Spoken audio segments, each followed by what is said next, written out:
ஒரு நாள் ஒரு 10-15 பள்ளிக்கூடத்து பிள்ளைங்க தேடிட்டு வந்தாங்க. உங்களை பார்த்துட்டு தான் போகணும், அதுக்காக தான் வந்திருக்கோம்னாங்க. என்ன விஷயம்னு கேட்டோம். நாங்கள்லாம் கூடி ஒரு முடிவு பண்ணியிருக்கிறோம், அதை உங்ககிட்ட சொல்லணும் அப்படின்னாங்க. அதுவும் ஒரு வாண்டு பையன் அதை சொன்னான். என்ன முடிவு அது அப்படின்னு கேட்டோம் ரொம்ப ஆர்வமாக. அதை இப்போ சொல்ல மாட்டோம், எங்களுக்கு பிடிக்கிற மாதிரி ஏதாவது ஒரு தகவல் சொன்னால் அதுக்கப்புறம் நாங்கள் அதை சொல்கிறோம் அப்படின்னா அந்த வாண்டு பையன். சரி, சின்ன பையன்கிட்ட இன்னைக்கு வசமாக மாட்டிக்கிட்டோம் அப்படின்னு நினச்சிக்கிட்டு அவங்களுக்கு தகுந்த மாதிரி ஒரு கதை சொல்ல ஆரம்பித்தோம். அது என்ன கதைன்னா, ஒரு பெரிய காடு, அதில் பலவிதமான மிருகங்கள். அந்த காட்டுக்கு ஒரு சிங்கம் தான் ராஜா. எப்பவும் காட்டுக்கு அது தானே ராஜா. ஒரு பெரிய யானைக்கு இது பொறுக்கலை. என்ன இது, எப்போ பார்த்தாலும் இங்கே சிங்கத்துக்கே ராஜா பதவி கிடைக்குது, நான்லாம் எவ்வளவு பலசாலியாக இருக்கிறேன், அப்படி இருந்தும் எனக்கு அந்த பதவி கிடைக்கலையே அப்படின்னு தனக்குள்ளே பொறுமிக்கிட்டே இருந்தது. ராஜா பதவியை நினச்சி ரொம்ப ஏக்கம், அதுக்கு பதவி மோகம். இந்த சமயம் பார்த்து ஒரு குள்ள நரி கூட்டம் அதை தேடிட்டு வந்தது. ஐயா பெரியவங்களே, நீங்கள் இந்த காட்டுக்கு ராஜாவாக இருக்க ஆசைப்படுறீங்க, அதில் ஒன்றும் தப்பு இல்லை. ஆனால் அதுக்கு முன்னாடி நீங்கள் எங்கள் கூட்டத்துக்கு கொஞ்ச நாள் தலைவராக இருங்க, அதாவது ராஜாவாக இருங்களேன், உங்களுக்கும் ஒரு ட்ரைனிங் கிடைச்சது மாதிரி இருக்கும் அப்படின்னு சொல்லியிருக்குது இந்த கூட்டம், குள்ள நரி கூட்டம். இதை கேட்ட உடனே யானைக்கு ரொம்ப சந்தோஷம் தாங்கலை. அதுதான் எப்போன்னு பதவிக்காக காத்துக்கிட்டு இருக்குதே. இருந்தாலும் கொஞ்சம் பிகுவோட, சரி நீங்கள்லாம் இவ்வளவு தூரம் என்னை தேடிட்டு வந்து கேட்கறதுனால மறுக்க முடியல அப்படின்னு ரொம்ப ஏதோ அவளுக்கு சிரமப்பட்டு ஒத்துக்கிறது மாதிரி ஒத்துக்கிட்டது. ஏதோ உங்கள் ஆசைக்கு கட்டுப்படுறேன், கொஞ்ச நாள் உங்கள் கூட்டத்துக்கு ராஜாவாக இருக்கிறதுக்கு சம்மதிக்கிறேன் அப்படின்னுது. உடனே அந்த யானை ராஜ நட போட ஆரம்பிச்சுட்டுது. யானை சாதாரணமாக நடந்தாவே எப்படி இருக்குங்கிறது நமக்கு தெரியும். அதுவே ராஜ நட நடந்தால் எப்படி இருக்கும் கற்பனை பண்ணி பாருங்க. யானை முன்னாடி கம்பீரமாக போய்கிட்டு இருக்குது, தலைவர் இல்லையா, அதனால குள்ள நரிகள்லாம் ரொம்ப அடக்கமாக அது பின்னாடி அணிவகுத்து போயிட்டு இருக்குது. ராஜா வாழ்க, மன்னர் வாழ்க அப்படின்னு கோஷம் வேற. யானைக்கு தலைகால புரியல, அவ்வளவு சந்தோஷம். அந்த யானைக்கு செருக்கு ஆணவம் எல்லாம் ஏற்பட்டு போச்சு. அதுக்கப்புறம் அது தரையை பார்க்குமா, நிமிர்ந்து நடக்க ஆரம்பிச்சுட்டுது. தரையை பார்க்கறதே இல்லை. அப்படி போயிட்டு இருக்கிறப்போ ஒரு சதுப்பு நிலத்தில் திடீர்னு காலை வச்சுட்டுது. அவ்வளவுதான், கால் உள்ளே போட்டுது. இன்னொரு காலை எடுத்து வச்சுது, அதுவும் உள்ளே போட்டுது. அந்த 2 காலையும் எடுக்கிறதுக்காக அடுத்த 2 காலையும் அழுத்துச்சு, அதுவும் உள்ளே போக ஆரம்பிச்சுட்டுது. இப்போ 4 காலம் வசமாக சேத்துல அழுந்தி போச்சு, எடுக்க முடியல. குள்ள நரிகள்லாம் அதை சுற்றி சுற்றி வந்தது. சிலது சுற்றி நின்று டான்ஸ் ஆட ஆரம்பிச்சுட்டுது யானையை பார்த்துட்டு. இதை யானை பார்த்தது. என்ன இது, தலைவர் நான் தவிச்சுக்கிட்டு இருக்கிறேன், தொண்டர்கள்லாம் சுற்றி நின்று வேடிக்கை பார்த்துக்கிட்டு இருக்கிறீங்க, டான்ஸ் ஆடுறீங்க அப்படின்னு கேட்டுதான். தொண்டர்களே, தலைவர் நான் தவிச்சுக்கிட்டு இருக்கிறது உங்களுக்கு தெரியலையா? இப்போ உடனே உங்கள் தலைவரை காப்பாற்ற வேண்டியது உங்கள் கடமை இல்லையா அப்படின்னு கத்துச்சான் அந்த யானை.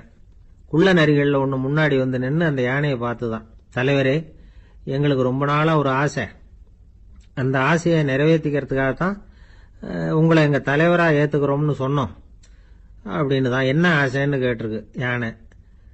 யானை கறி சாப்பிட்டு பார்க்கணுங்கிறது எங்களுக்கு ரொம்ப நாளாக ஆசை, அது இன்னைக்கு தான் நிறைவேற போகுது அப்படின்னு தான் அந்த நரி. இதை கேட்ட உடனே அந்த யானை அப்படியே மூர்ச்சி ஆயிட்டு தான். நரிகள்லாம் அது மேலே ஏறி குதற ஆரம்பிச்சுட்டு தான். பதவி மேலே இருந்த பேராசை அந்த பலசாலியான யானையையே மாட்டி விட்டுட்டுது பார்த்தீங்களா அப்படின்னு சொல்லி முடித்தோம் இந்த கதையை அந்த சின்ன பிள்ளைங்க கிட்ட. சரிங்க, இப்போ நாங்கள் உங்களை தேடி வந்த விஷயம் என்னங்கிறத சொல்லவா அப்படின்னா ஒரு வாண்டு பையன். சீக்கிரம் சொல்லு தம்பி, சஸ்பென்ஸ் தாங்கலை அப்படின்னோம். அவன் மெதுவா எங்களை பார்த்து சொல்கிறான், எங்களுக்கு கொஞ்ச நாள் நீங்கள் தலைவராக இருந்தால் தேவலை அப்படின்னு. ஒரு பெரியவர்கிட்ட பேசிக்கிட்டு இருந்தேன். அவர் என்கிட்ட ஒரு கேள்வி கேட்டார். திருடர்கள் எத்தனை வகை தெரியுமா உனக்கு அப்படின்னார். இதுதான் அவர் கேட்ட கேள்வி. எதுக்காக என்ன பார்த்து அந்த கேள்வி கேட்டாரு தெரியல. இருந்தாலும் நான் அவருக்கு பதில் சொன்னேன். திருடர்கள்ல எத்தனையோ வகை உண்டுங்க. கார் திருடன், சைக்கிள் திருடன், முகமூடி திருடன், எப்படி சொல்லிட்டு போலாம். இருந்தாலும் என்னுடைய சிற்றறிவுக்கு எட்டின வரையில திருடர்களை 2 வகையா பிரிக்கலாம் அப்படின்னு நினைக்கிறேன். ஒன்னு ராத்திரியில திருடுற திருடன், இன்னொருத்தன் பகல்ல திருடுற திருடன். அதாவது பகல் திருடன், ராத்திரி திருடன் அப்படின்னு பெரியவர் சிரிச்சார். என்ன சிரிக்கிறீங்களா? என்ன, கள்ளுவர்கள் 4 வகை அப்படின்னு ஆரம்பிச்சார். எப்படின்னு கேட்டேன். சாப்பாட்டுக்கு இல்லாம திருடுறாங்க பாருங்க, அது ஒரு வகையாம். சாப்பாட்டுக்கு இருந்தும் திருடுறாங்க பாருங்க, அது ஒரு வகையாம். இதை தவிர இன்னும் ஒரு 2 வகை திருட்டு உண்டு. அது என்னன்னா, ஆண்டவன் கிட்ட இருந்து நாம திருடுற திருட்டு, இன்னொன்னு என்னன்னா நம்ம கிட்ட இருந்து ஆண்டவன் திருடுற திருட்டு அப்படின்னார். எனக்கு ஒண்ணும் புரியல. என்ன சார் இது, ஆண்டவனையே திருடன்னு சொல்றீங்களே அப்படின்னு ஆச்சரியமா. ஆமாங்க, ஆண்டவனை கல்வன்னு சொல்றது இல்லையா? காஞ்சிபுரத்துக்கு பக்கத்துல திருக்கார்வனம் அப்படின்னு ஒரு ஊர் இருக்கு. அங்க உள்ள பெருமாளுக்கு கல்வர்னு தான் பேரு. அது மட்டும் இல்ல, திருமங்கையாழ்வார் தம்முடைய திரு நெடுந்தாண்டகத்துல கார்வனத்துள்ளாய் கல்வா அப்படின்னு தான் அழைக்கிறார் அப்படின்னு நிறைய உதாரணம்லாம் சொல்ல ஆரம்பிச்சார். அதுக்கப்புறம் அவர்கிட்ட பேசி நான் புரிஞ்சுக்கிட்ட விவரங்களை தான் நான் இப்போ உங்ககிட்ட சொல்ல போறது. அதாவது அவர் சொன்ன முதல் வகை திருடர்கள் சாப்பாட்டுக்கு இல்லாம திருடுறவங்க. இவங்களை திருத்தி கொள்ளலாம். சாப்பாட்டுக்கு இருந்தும் பணம் சேர்க்கணுங்கிற ஆசையால பொய் கணக்கெல்லாம் எழுதுறாங்க பாருங்க, அவங்க தான் 2வது வகை. 3வது வகை திருட்டு தான் மிகப்பெரிய திருட்டு. இறைவனுக்கு சொந்தமானதை நம்முடையதுன்னு நினைக்கிற திருட்டு. எது இறைவனுக்கு சொந்தமானது அப்படின்னா ஆத்மா. பகவானுக்கு சொந்தமான ஆத்மாவை நம்முடையதுன்னு நினைக்கிறது தான் அந்த மாபெரும் திருட்டு. இதுக்கு பேரு தான் ஆத்மாபகாரமா. சரி, இதுக்கு பரிகாரம் என்ன? எல்லாம் இறைவனுடையது, நமக்கு ஒண்ணும் இல்ல அப்படின்னு நினைக்கிறது தான் இதுக்கு பரிகாரம். இதெல்லாம் இருக்கட்டும். 4வது திருட்டு ஒண்ணு சொன்னோம்ல, ஆண்டவன் நம்ம கிட்ட இருந்து திருடுறது. அது எப்படி? ஆண்டவனை கல்வன்னு சொல்றாங்க, அது சரி. அவர் என்னத்தை திருடினார்? இப்போ இன்னொருத்தருக்கு சொந்தமான ஒன்னை எடுத்து வச்சுக்கிறது தான் கள்ளத்தனம். ஆனா ஆண்டவன் எடுத்துக்கிட்டோம்னா இருக்கிறது எல்லாமே அவனுக்கு சொந்தம். அப்படி இருக்கிறப்போ அவரை எப்படி கல்வன்னு சொல்றது? இது என்ன புரியாம இருக்குது அப்படின்னு சொல்லி பார்த்தா அதுக்கும் விளக்கம் சொல்றாங்க அவங்க. அதாவது ஆண்டவனுக்கு உருவமே கிடையாது, அருவமா இருக்கிறவன், அதாவது உருவம் இல்லாம இருக்கிறவன். அப்படி உள்ள பகவான் நம்மள மாதிரி உருவத்துல இருக்கிறான். நம்மள மாதிரியே கைய கால மூக்கெல்லாம் இருக்குது ஆண்டவனுக்கு. இந்த உருவம் நம்ம கிட்ட இருந்து திருடினது தானே. அவன் தன்னுடைய உண்மையான திருமேனியை நமக்கு காட்டாம, அதாவது தரிசனம் கொடுக்காம இருக்கிறது கள்ளத்தனம் தானே.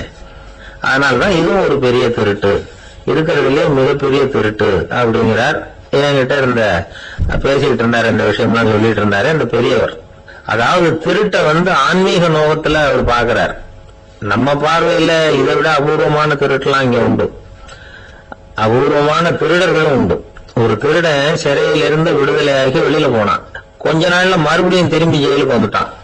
அப்போ சிறை அதிகாரி அவனுக்கு அறிவுரை சொன்னாராம். ஏன்பா இப்படி அடிக்கடி தப்பு பண்ணிவிட்டு ஜெயிலுக்கு வந்துடுறியே, உனக்கு சொந்த பந்தம் எதுவும் இல்லையா? உனக்கு அப்பா, அண்ணன், தம்பிகள் அவங்க கூட எல்லாம் சேர்ந்து வாழணுங்கிற ஆசை இல்லையா அப்படின்னு கேட்டிருக்காரு. அவங்களோட சேர்ந்து வாழணுங்கிற ஆசை எனக்கு நிறைய உண்டுங்க சார் அப்படின்னு அவன். அப்புறம் எதுக்கு இப்படி ஜெயிலுக்கு வந்துடுற அப்படின்னாராம் அவரு. அவங்க எல்லாருமே இங்கதானே சார் இருக்காங்க அப்படின்னு அவன். ஒரு ஊர்ல ஒரு கோயில் இருந்தது, ரொம்ப பழைய கோயில். உள்ள போறதுக்கே பயமா இருக்கும், எந்த நேரத்துல இடிஞ்சு விழுந்துருமோ அப்படிங்கிற பயம். அப்படி இருந்ததுனால யாரும் துணிஞ்சு சாமி கும்பிடுறதுக்கு அங்க போறதில்ல. கோயிலுக்கு வர்ற கூட்டம் கொஞ்சம் கொஞ்சமா குறைய ஆரம்பிச்சுட்டுது. கோயில் நிர்வாகிகள் எல்லாரும் கூடி உட்காந்து பேசினாங்க. என்ன பண்ணலாம்னு யோசனை பண்ணாங்க. எந்த இடம் மோசமா இருக்கோ அந்த இடத்த பழுது பார்த்தாங்க.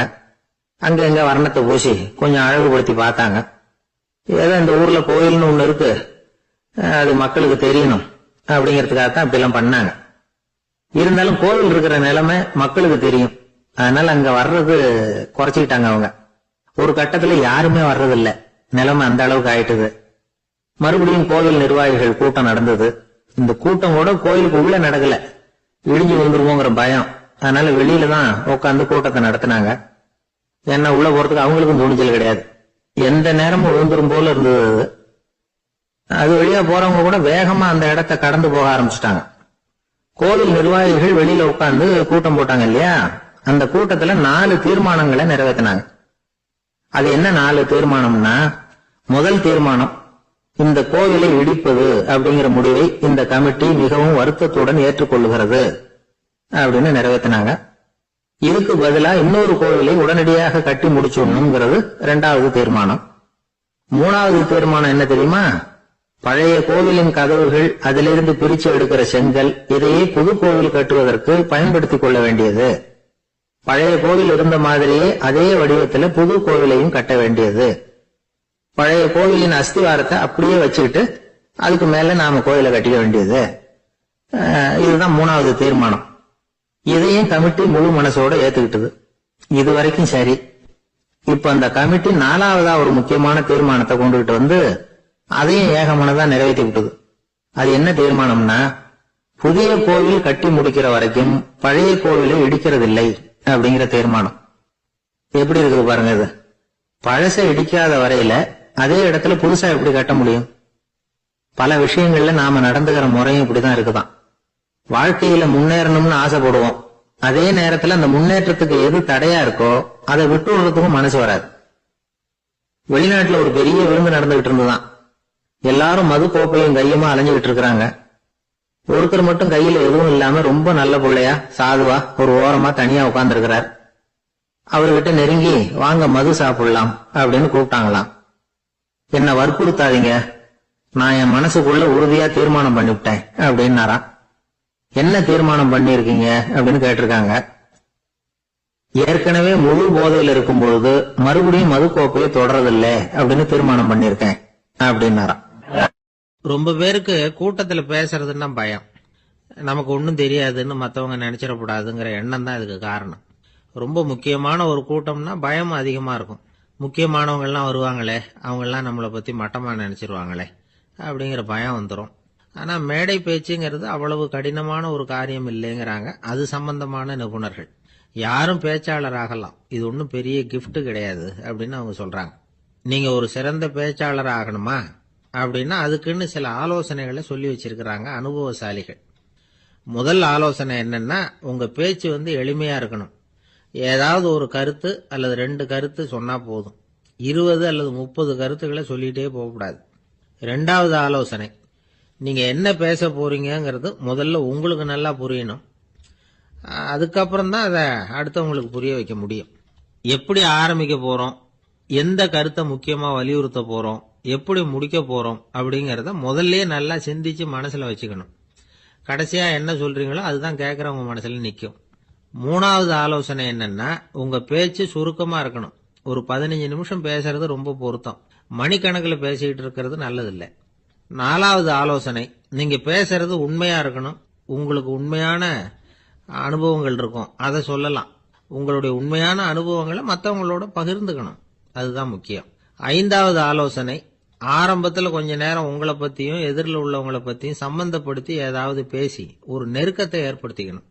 ஒவ்வொருத்தரும் இப்ப இவர் பேச போறது நம்ம சம்பந்தப்பட்டது அப்படின்னு நினைக்க ஆரம்பிச்சிருவாங்கல்ல, அதுக்கப்புறம் அவங்க கேட்க தயாராயிட்டாங்கன்னு அர்த்தம். எதிரில் உட்கார்ந்துருக்கிற கூட்டத்தில இருந்து 3 பேரை தேர்ந்தெடுங்க. அதாவது வலது பக்கம் ஒருத்தர், நடுவுல ஒருத்தர், இடது பக்கம் ஒருத்தர். அதாவது உங்களை ரொம்ப கனிவாகவும் ஆர்வமாகவும் பார்க்கிறவரா பார்த்து தேர்ந்தெடுத்துங்க மனசுக்குள்ள. நீங்க பேசும்பொழுது என்ன பண்ணணும்னா, இவங்களை நேருக்கு நேரா மாறி மாறி பார்த்துக்கிட்டே பேசுனீங்கன்னா நீங்க ஏதோ ஒட்டுமொத்த கூட்டத்தையும் பார்த்து பேசுறதாக ஒரு உணர்வு அது ஏற்படுத்திவிடும். 6வது ஆலோசனை என்னன்னா, சொற்பொழிவுன்னா நீங்க பேசணும், படிக்கப்படாது. எழுதி படிக்கிறது நல்லா இருக்காது. குறிப்புகள் வேணும்னா வச்சுக்கலாம். படிக்கிறது பேப்பர்ல இருந்து வர்றது மாதிரி இருக்கும், பேசுறது இதயத்தில இருந்து வர்றது மாதிரி இருக்கும். அப்புறம் 7வது ஆலோசனை சொல்றாங்க.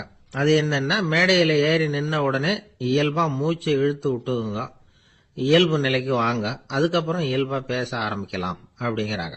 இவ்வளவும் பேச்சு கலையில் வல்லுநர்களா இருக்கிறவங்க சொல்லுகிற ஆலோசனைகள். இதையெல்லாம் கடைபிடிச்சா நமக்கும் அதுக்கும் வெகு தூரம்னு நினைச்சுக்கிட்டு இருந்த ஒண்ணு இப்ப கிட்டத்துல நெருங்கி வந்துடும். நாம சொல்றபடியெல்லாம் அது கேட்கும். ஒரு பேச்சாளர், அவருக்கு சுருக்கமாவே பேச தெரியாது. மேடையில ஏத்தி விட்டுட்டா போதும், ஆரம்பிச்சிருவார், நிறுத்த மாட்டார், பேசிக்கிட்டே இருப்பார். ஒரு தடவை அவர் ஒரு கூட்டத்துல ரொம்ப நேரம் பேசிக்கிட்டே இருக்கிறார். எதிரில் பொறுமை இழந்த ஒருத்தர் தன்னுடைய கை கடிகாரத்தை காட்டினார். அதை கவனிச்ச பேச்சாளர், மன்னிக்கணும், கை கடிகாரம் நான் கொண்டுகிட்டு வர மறந்துட்டேன், அதுதான் நேரம் போனதே தெரியல அப்படின்னு சொல்லியிருக்கிறார். இதுக்கு அவரு சொன்னாராம் கோபமா, ஏய்யா கடிகாரத்தை தான் பார்க்க முடியல, மறந்துட்டேன், பக்கத்துல மாட்டிருக்கிற கேலண்டரையாவது பார்க்க கூடாதா அப்படின்னாராம். ஒரு ராஜா இருந்தார். நாடு பூராவும் நிறைய மரங்களை நட்டு வளர்க்கணுங்கிறது அவரோட ஆசை.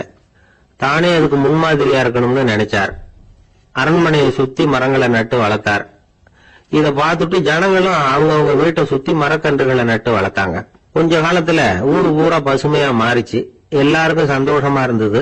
இது ஒரு பக்கம் இருக்கட்டும். இப்ப நான் சொல்ல போற கதை வேற. அதாவது அந்த ராஜா ஒரு நாள் தன்னுடைய அரண்மனைய சுத்தி இருக்கிற விதவிதமான மரங்களை எல்லாம் போய் பார்த்தார். எப்படி இருக்கிறீங்க அப்படின்னு ஒவ்வொரு மரத்துக்கிட்டையும் விசாரிச்சாராம். எந்த மரமும் சந்தோஷமா இருக்கிறதா தெரியல. அதுக்கும் மனசுல ஒரு குறை.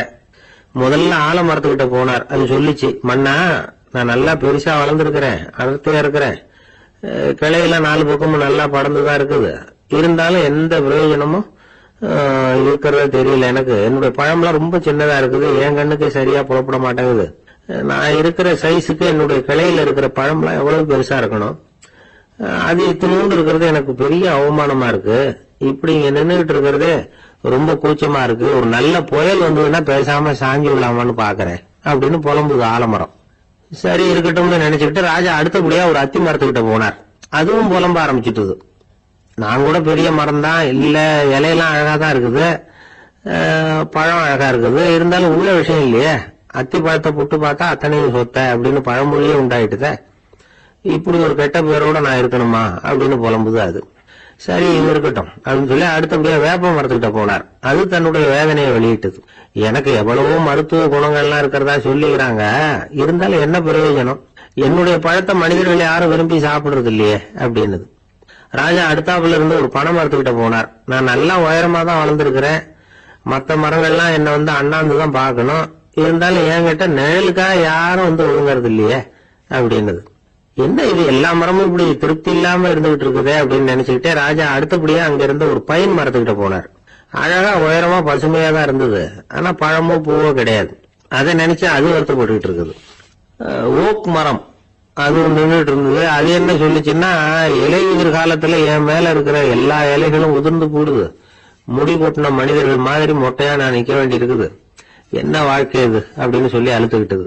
சரி புளிய மரம் என்ன சொல்லுது பாப்போம்னு அதுகிட்ட போனா, என்னுடைய நிழல்ல யாருமே தங்க மாட்டாங்க, உடம்புக்கு சூடுன்னு ஒதுங்கி போயிடுவாங்க, அடிமரத்தை பாத்தீங்கன்னா பட்டையெல்லாம் உறிஞ்சி பாக்குறதுக்கே கேவலமா இருப்பேன் அப்படின்னுது அது.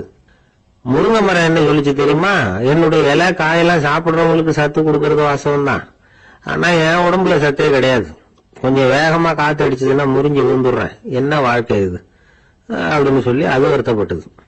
ராஜா யோசனை பண்ணார், என்ன இது மரங்கள் வந்து பூமியின் வரங்கள்னு சொல்றோம், மழை பெய்யறதுக்கு அதுதான் காரணம், பூமி செழிப்பா இருக்கிறதுக்கும் அதுதான் காரணம், வீடு கட்டுறதுக்கு மரம், நாற்காலி செய்ய உபயோகப்படுத்துறதுக்கும் அதுதான் உபயோகப்படுது, மனுஷனுக்கு வேண்டிய ஆகாரங்களையும் கொடுக்குது, இப்படி எல்லாம் இருந்து எல்லா மரமும் நிம்மதி இல்லாம இருந்துகிட்டு இருக்குதே அப்படின்னு நினைச்சார். அப்போ அங்க இருந்து ஒரு மகிழ மரம் அவர் கண்ணுல பட்டது. அந்த மரம் மட்டும் கொஞ்சம் நிம்மதியா மகிழ்ச்சியா இருக்கிறது மாதிரி தெரிஞ்சுது. உடனே ராஜா அதுகிட்ட போனார். உனக்கு மனசுல எதுவும் குறை இல்லையான்னு கேட்டார். இல்ல நான் சந்தோஷமா தான் இருக்கேன்னு அந்த மகிழ மரம். அப்படியான்னு ஆச்சரியமா கேட்டார் ராஜா. ஆமா மன்னா, இந்த இடத்துல நீங்க ஒரு முருங்கை மரத்தையோ வேப்ப மரத்தையோ கூட நட்டிருக்கலாம், ஆனா இந்த இடத்துல நடுறதுக்கு என்ன தேர்ந்தெடுத்திருக்கிறீங்க, அதுவே எனக்கு பெருமை, அதுவே எனக்கு திருப்தி அப்படின்னு மகிழ மரம். மகிழ மரம் சாதாரணமா தான் இருக்கும், இளம் மஞ்சள் நிறத்துல பூக்கள், அது காய்ந்தும் மனம் வீசும். மகிழ மரம் மாதிரி மன திருப்தியோட வாழறதுக்கு நாம கத்துக்கணுமா. நாம இந்த உலகத்துல ஒரு நாயாவோ நரியாவோ கூட பிறந்திருக்கலாம், மனுஷனா பிறந்திருக்கிறோம், அதுவே பெருமை தானே. இந்த நிறைவு தான் மகிழ்ச்சியின் ரகசியம். ஒரு பையன் அப்பா கிட்ட போய், அப்பா நீங்க இந்த உலகத்துல ஒரு மனுஷனா பிறந்தது என்னோட அதிர்ஷ்டம் நானா. ஏண்டா அப்படி சொல்றேன்னு இருக்காரு அப்பா. நீங்க ஒரு கரடியா பிறந்திருந்தா இந்நேரம் நானும் ஒரு கரடி குட்டியா தானே இருந்திருப்பேன் அப்படின்னு நானா பையன். அவர் ஒரு பெரிய குடும்பத்துல பிறந்தவர். இருக்கிற சொத்துக்கள் எல்லாத்தையும் வாரி வாங்கிட்டு காட்டுக்கு புறப்பட்டார் தவம் செய்யறதுக்காக. இருந்தது ஊராவும் கொடுத்துட்டார், இனிமே எதுவுமே இல்லை கொடுக்கறதுக்கு. அப்ப கடைசியா ஒருத்தன் வந்து கையை நீட்டினானா, ஐயா ஏதாவது கொடுங்கன்னு இருக்கான். அவர் பார்த்தார், கட்டி இருக்கிற வேட்டியை தவிர வேற எதுவுமே இல்லை, 8 முழம் பட்டு வேட்டி ஜரிகை கரையோட இருக்குது. கடைசியா அதை தான் எடுத்துக்கிட்டு அவர் புறப்பட்டு இருக்கார். அவரு பார்த்தார், எதிரில் அவன் பரிதாபமா நின்றுட்டு இருக்கிறான். அந்த 8 முழ வேட்டி 2ஆ கிழிச்சார். 4 முழத்தை அவங்ககிட்ட கொடுத்தாரு, மீதி 4 முழத்தை தன்னோட இடுப்புல கட்டிட்டு அவர் காட்டுக்கு போயிட்டாரு. இவன் என்ன பண்ணான் தெரியுமா? கையில கிடைச்ச 4 முழத்தை எடுத்துக்கிட்டு கடை வீதிக்கு போனான். பழைய பட்டு வெட்டி ஜரிகை இதெல்லாம் விலைக்கு வாங்குற வணிகர் ஒருத்தர் இருக்கார். அவர்கிட்ட போனான். இதை விலைக்கு எடுத்து வரீங்களா அப்படின்னு கேட்டிருக்கான். அவர் வாங்கி பார்த்திருக்காரு. ஆஹா, இது ரொம்ப அருமையான வேட்டி, விலை உயர்ந்த ஜரிகை, இது ஏது உனக்கு அப்படின்னு கேட்டாரான். அவன் நடந்தது சொல்லியிருக்கான். அப்படின்னா ஒண்ணு செய்ய, இந்த வேட்டியோட இன்னொரு பாதியையும் மெதுவா வாங்கிட்டு வந்துரு, உனக்கு நிறைய பணம் தர்றேன் அப்படின்னாரான் அந்த வணிகர். இவன் கொஞ்சம் யோசனை பண்ணி பார்த்தான். கொஞ்சம் இருங்கட்ட வந்து விடுறேன் அப்படின்னு சொல்லி இப்ப நேரா காட்டுக்கு போனான். அவர் எங்க இருக்காருன்னு தேடி கண்டுபிடிச்சான். அவரு ஒரு இடத்துல தவக்கோலத்துல இருக்கிறார். கட்டியிருந்த இடவேட்டியும் அவர் அறியாமல் நழுவி கீழே விழுந்து கிடக்குது. இவனுக்கு ரொம்ப வசதியா போச்சு. அவரை கேட்க வேண்டிய அவசியமே இல்லை. மெதுவா சத்தம் போடாம அடி மேல அடி வச்சு நெருங்கினான். அவர் கண்ணை மூடிக்கிட்டு அவர் பாட்டு நின்றுட்டு இருக்கிறார். இவன் மெதுவா போய் கீழே கிடந்த அந்த துணியை எடுத்துக்கிட்டு சத்தம் போடாம திரும்பி நடந்தான். ஒரு 2-3 அடி எடுத்து வச்சிருப்பான். அப்படி ஓட ஆரம்பிக்கிற சமயத்துல அவன் காலில் கீழே கிடந்த முள்ளு ஒண்ணு நறுக்குன்னு கழிச்சு விட்டுருக்கு.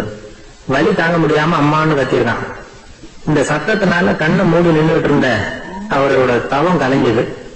மெல்ல கண்ணை திறந்து பாக்குறார். தன் இடையில இருந்த வேட்டி அவன் கையில இருக்கு. இப்ப அவர் நினைக்கிறார், என்ன நினைக்கிறாருன்னா, இந்த வேட்டி மீது நான் வைத்த ஆசை அல்லவா அவனை திருடனாக ஆக்கி விட்டது அப்படின்னு நினைச்சா. இந்த வேட்டி மேல நாம வச்ச ஆசை அவனை திருடும்படி ஆக்கிவிட்டது அப்படின்னு நினைச்சாராம். இது எப்பேற்பட்ட மனநிலை அப்படிங்கறத கொஞ்சம் யோசனை பண்ணி பாருங்க. தான் ஒரு பொருள் மேல வச்ச பற்று இன்னொரு மனிதன் திருடனாக ஆகிறதுக்கு காரணம் ஆயிட்டுதுன்னு நினைக்கிறார். அப்படி நினைச்ச அந்த பெரியவர் யார் தெரியுமா? அவர் தான் மகாவீரர். இழந்துட்டேங்கிறிய, நீ என்னத்தை கொண்டுட்டு வந்த எங்க இழந்துடுறதுக்கு? நீ என்னத்தை உண்டாக்குன இது அழிஞ்சுட்டுன்னு சொல்றதுக்கு? இதுதான் அவருடைய சிந்தனை. இன்றைக்கு நம்ம சிந்தனை எல்லாம் வேற மாதிரி இருக்குது. ஒருத்தன் நடுத்தெருவில் உட்காந்து அழுதுகிட்டு இருந்தான். அந்த வழியா வந்தவர் ஒருத்தர், ஏன்பா அழறேன்னு கேட்டாராம். 5 ரூபா சார், இந்த இடத்துல விழுந்துட்டு ரொம்ப நேரமா தேடுறேன், கிடைக்காது போல இருக்கு அப்படின்னு சொல்லிட்டு அழறான். எப்ப தொலைஞ்சதுன்னு கேட்டாராம் அவரு. அது எனக்கு தெரியாது சார், பணத்தை தொலைச்சவன் தேடி பார்த்துட்டு போயிட்டான், நான் அவனுக்கு பின்னாடி தேட வந்தவன் அப்படின்னு நானும். இவன் ஒரு ஊர்ல ஒரு ஆள் இருந்தான். நிறைய பணம் சேர்த்தான். அவனுக்கு சம்பாதிக்க தெரியுமே தவிர செலவு பண்ண தெரியாது. மகா கஞ்சன். காசை கையில எடுக்கவும் மாட்டான். எடுத்தா செலவு செய்ய வேண்டியிருக்குமே. அதனால இப்படியே அவன் காலத்தை ஓட்டி விட்டான். வயசாயிட்டது. அவனுடைய மனைவி ஒரு நாள் கேட்டாங்க, இவ்வளவு நாளா நீங்க என்ன எங்கேயுமே அழைச்சிட்டு போனதில்ல, இப்போவாவது அழைச்சிட்டு போக கூடாதா அப்படின்னாங்க. எங்க போகணும் சொல்லுன்னா, காசிக்கு போகணும், கங்கையில குளிக்கணும்னாங்க. இவன் பார்த்தான், இதுக்கு ஏன் அவ்வளவு தூரம் செலவு பண்ணிட்டு போகணும், நம்ம ஊர் ஆத்திலேயே குளிக்கலாமே, இதுவும் புண்ணிய நதிதான், இங்க குளிச்சா அங்க குளிச்ச பலன் கிடைச்சிரும் அப்படின்னா. சரின்னு 2 பேரும் ஆத்தங்கரைக்கு போனாங்க. அன்னைக்கு ஏதோ விசேஷம், நிறைய கூட்டம், நிறைய பேர் குளிச்சுக்கிட்டு இருக்கிறாங்க. கரையில சில புரோகிதர்கள் நின்றுட்டு இருக்கிறாங்க. குளிக்கிறதுக்கு முந்தைய அவங்க கிட்ட உட்கார்ந்தா ஏதோ மந்திரம்லாம் சொல்லுவாங்க, கொஞ்சம் காசு கொடுக்க வேண்டியிருக்கும். அதனால இவன் என்ன பண்ணா, ஆத்தங்கரையிலேயே கொஞ்சம் தூரம் போனான். ஊரை விட்டு தள்ளி வந்துட்டான். அங்க யாருமே இல்லை. அப்பாடான்னு சந்தோஷப்பட்டான். குளிக்கலாம்னு புறப்பட்டான். இந்த நேரம் கடவுள் பார்த்தார், இந்த கஞ்சனுக்கு ஏதாவது புத்தி போகட்டும் அப்படின்னு நினைச்சாரு.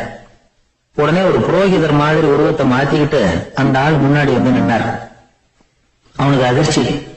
இங்க யாருமே இருக்க மாட்டாங்கன்னு நினைச்சா இங்கேயுமே ஒரு ஆள் வந்துட்டாரு, என்ன பண்றதுன்னு யோசனை பண்ணான். புரோகிதர் உருவத்தில் இருந்த கடவுள் சொன்னார், இத பாருங்க, இன்னைக்கு விசேஷ நாள், நீராடுறதுக்கு முன்னாடி சுயகல்பம் பண்ணிக்கிறது ரொம்ப நல்லது அப்படின்னார். என்கிட்ட பணம் எதுவும் இல்லையேன்னா, பரவாயில்ல அப்புறமா கொடுங்க வாங்கிக்கிறேன், ஆனா ஒண்ணு, எவ்வளவு கொடுப்பீங்கிறத மட்டும் இப்பவே சொல்லி கொடுங்க அப்படின்னார். இவன் ரொம்ப யோசனை பண்ணான். ஒரு 10 பைசா தரேன் அப்படின்னா. சரின்னு ஒத்துக்கிட்டு எல்லா கிரியைகளையும் அவர் செஞ்சார். அதுக்கப்புறம் கணவனும் மனைவியும் ஆத்துல குளிச்சாங்க. அவர் போயிட்டார். கொஞ்ச நாள் கழிச்சு அவன் வீட்டுக்கு வந்தார் கடனை வசூல் பண்றதுக்கு. வாசல்ல நின்றுட்டு இருந்த அவன் மனைவி இவரை பார்த்ததும் தயங்க ஆரம்பிச்சாங்க. அந்த அம்மா கிட்ட விஷயத்த சொன்னார். அந்த அம்மா ஓடி போய் உள்ள இருக்கிற தன்னுடைய கணவர்கிட்ட சொன்னாங்க.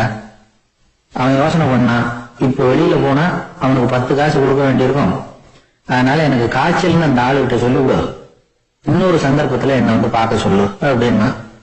அந்த அம்மா போய் சொன்னாங்க. அப்படிங்களா, அப்படின்னா அவரை நான் உடனே போய் பார்க்கணுமே அப்படின்னு உள்ள நுழைய ஆரம்பிச்சார். அவங்க மறுபடியும் இருங்க வரேன்னு சொல்லிட்டு உள்ள ஒரு விஷயத்த சொன்னாங்க. இது ஏதுடா வம்பா போச்சு அப்படின்னு பார்த்தான். மனைவி கிட்டத்துல கூப்பிட்டான். இந்த பாரு, ஜன்னி கண்டு நான் இறந்து போட்டதா சொல்லிவிடு அப்படின்னா சொன்னாங்க. புரோகிதர் பார்த்தார். அப்படின்னா ஒரு வழியா இருந்து அவருடைய இறுதி சடங்குகளையும் நானே முடிச்சுட்டு போடுறேன் அப்படின்னா. உள்ள இருந்தவங்க யோசனை பண்ணான், அந்த ஆடு என்ன விடமாட்டான் போல இருக்கு, அதனால ஒரு சவப்பெட்டியில என்னை வச்சு தூக்கிக்கிட்டு மயானத்துக்கு போங்க பாத்துக்கலாம் அப்படின்னா. புரோகிதரை விடுற மாதிரி இல்ல, கூடவே நடந்து போயிட்டு இருக்கிறார்.